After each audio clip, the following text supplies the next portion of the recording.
All right. Hey, everyone. Welcome back. Welcome back, producers and sound designers. Today, we're going to be diving into Reaktor, looking at what a rack versus what an ensemble is in Reaktor. Just in case for some people who might not be familiar with that, I have a rack open here, or an ensemble, and I just want to carry you through basic things. So let's get started. So welcome back, sound designers and producers. If you ever opened up a Reaktor and wondered, hey, wait, should I be using a rack or should I be using an ensemble? This is really an episode for you. So stay tuned and I'll definitely go over what a rack versus an ensemble is. So by the end of this, you'll know exactly when to use each and how they fit into maybe your workflow. So let's dive right in.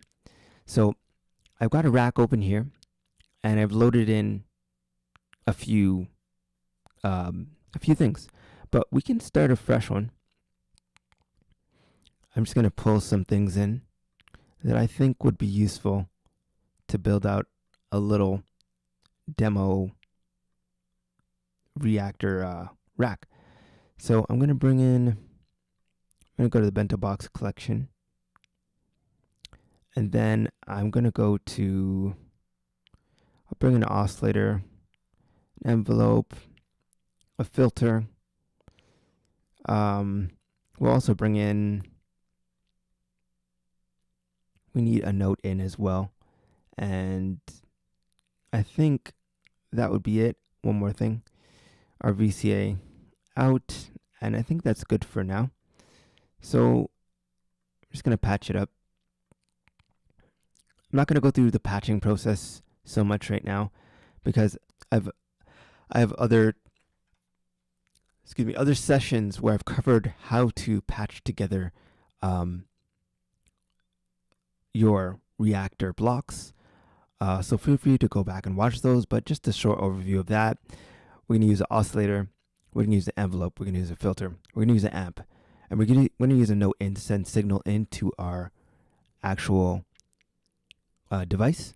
So when I hit a key, we should get some sound coming out. I connect the envelope wrong, so I'm going to connect the envelope to my pitch so that we have envelope control, and then my filter is going to come out through my oscillator. Filter is going to be, it's going to go oscillator, filter, envelope, amp. That's the order of signal flow through. And I'm going to turn up the modulation depth so we can hear some sound. And let's turn that down. Sorry about that. Ears. Going to turn it down a little bit. Bring down the volume. Because remember, these are uncontrolled signals. So yes, you should be careful with your sounds. Maybe we'll take off some of the high end just so it's not so harsh on our ears. Just be careful when you're controlling your knobs that you turn down your volume, your master volume at the top, so that you can really have control of your sound.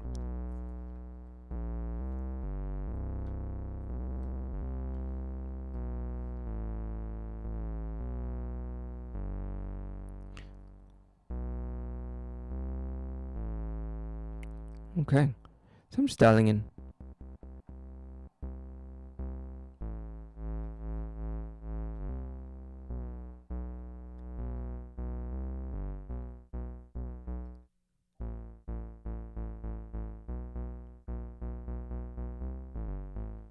Okay, so that looks good to me. So first, we've loaded an ensemble. We've got a monarch, a familiar instrument for many, whether that's building it with blocks or just regular in the hardware world. So first, ensembles are self-contained. They're really self-contained instruments or effects that can be deeply customized. We want to think of them as mini DAWs. So where you can build everything from oscillators to sequencers, and the key features are made up of your primary. The key features are made up of your primary core modules, meaning your deep level editing, which would be, it's not something we're going to cover today, but a primary core module would look something like this, which is not directly straightforward in the wiring. But you can modify signal flow here. You can customize components, and you can tweak your synth at a fundamental level. So this is great for sound designers and advanced users who want really full control. So we see how everything's connected. I kind of already did that in advance. I connected it manually so we could see how everything's connected. And this is what an ensemble pretty much looks like. Ensembles are really powerful, but sometimes they can be a bit complex if you want it to be. It depends on what you want to create. So in this case, we created a regular subtractive synth with our blocks, and we can make things a little more tidy. If we want to hide them, we can hide those wires away. And that's how we would do that. So if we go back, just gonna save our creation.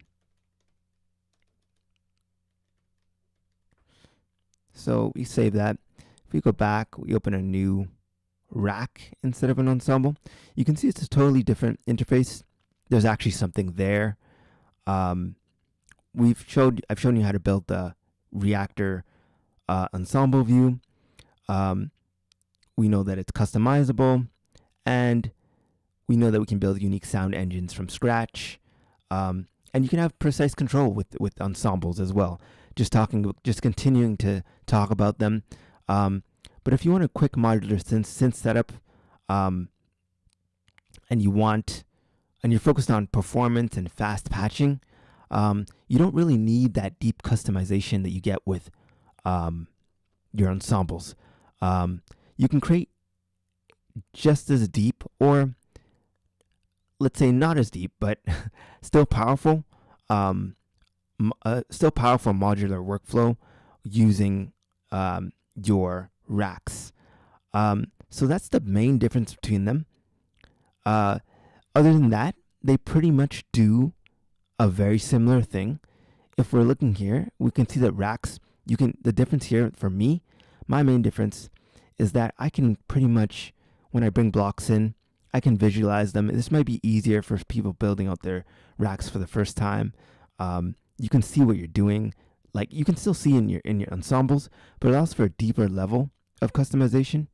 While this is more, you patch by looking at your controls visually on just one screen. There's no actual second layer of controls, and you can hear the sound come out, the mono signal. So you can customize that, but we're gonna actually put two so that we don't get a mono signal, we get a stereo, it's still a mono signal, but it's being converted. So that's basically what it looks like to have a rack. And you can go ahead and you can the cool thing about this is that you can customize these wires for each one. I can make that one green, that one red. I can make the color of this wire blue, and since we're doing the same wire here, why not make that blue as well? Or let's say I have a color scheme and I want to make these, I know these are out wires. I always want to make out wires to be, let's say, green, and in wires to be red or orange. So we'll make these green together, and there we go. And that's our finished patch. Just as simple as that. When you start off, they add in these components for you, so you can get to sequencing with a clock.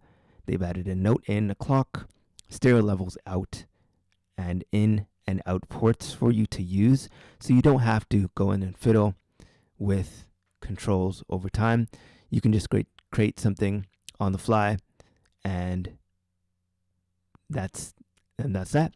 Well, that was just a short session. Stay sound designing, keep creating, And don't forget to like and subscribe. Let me know what you want to see in another stream. And peace out for now.